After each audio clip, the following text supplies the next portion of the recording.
What's up, Seahawks, and welcome back to another episode of Seahawks Central News. I'm Patrick Hogan. And I'm Sydney Bouchelle. We've got an interesting show for you today with some story behind the theater department's newest play. We've also got some information on new grants and other events here on campus. So sit down and stay tuned, because Seahawks Central News starts right now.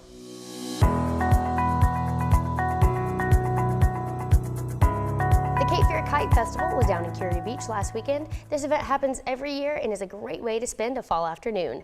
SCN's Isabella Bailey is in studio to tell us about some new grant money coming to UNCW. Isabella?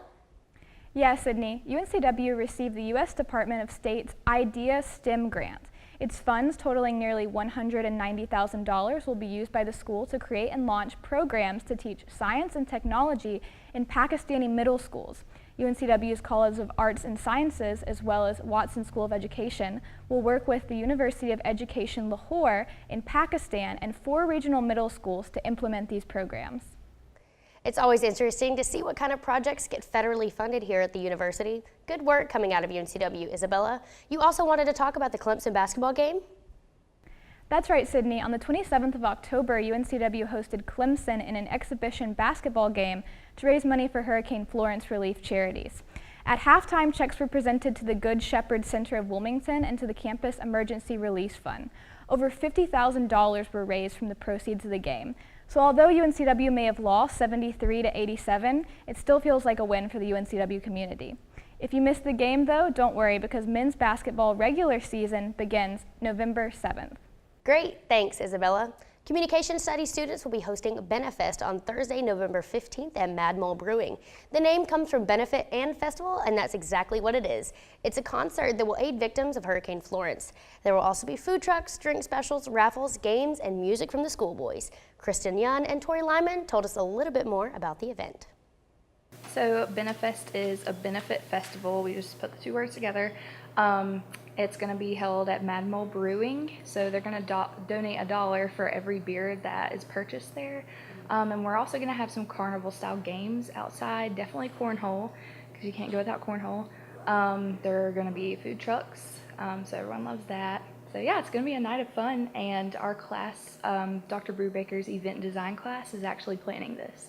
You can check Benefest out on Instagram, and we'll have a link down below. Maybe we'll see you there.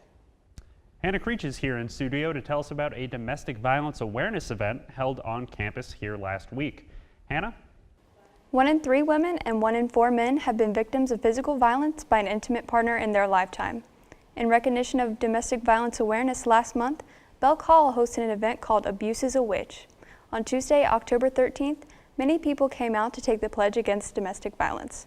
Each person dipped their hand in purple paint and placed it on a poster to show their support. Freshman Haley McCraney is an Area Council Vice President of Programming for Belk and shares why she thinks this event was important.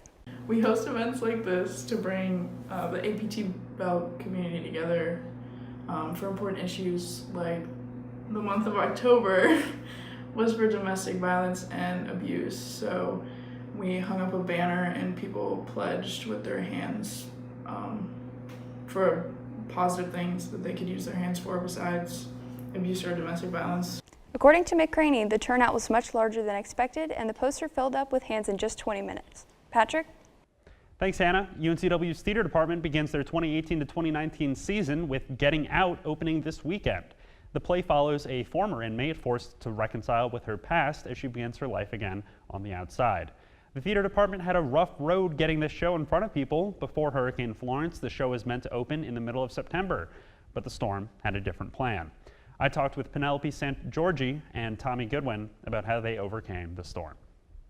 Going for 3 months on a show is a long period of time, and I think it's gotten to a really good point and gotten to where we need it to be. Yeah, it definitely gave us like time to explore a little bit more with the characters and Right. like work on them, and you can definitely see that as a privilege because actors don't get to have that much time on a show to rehearse a show. With the weeks of rehearsal time added to the schedule with Hurricane Florence, this show has sure had a lot of effort put into it. The play opens tonight and you'll be able to catch it throughout next weekend. Check the theater department's website for showtimes Thursday through Sunday.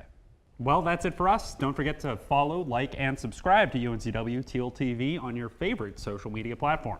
If you have any story suggestions or just want to talk about the show today, drop us a comment. For Seahawks Central News, I'm Patrick Hogan. And I'm Sydney Bouchel. Thanks for tuning in. We'll see you next week.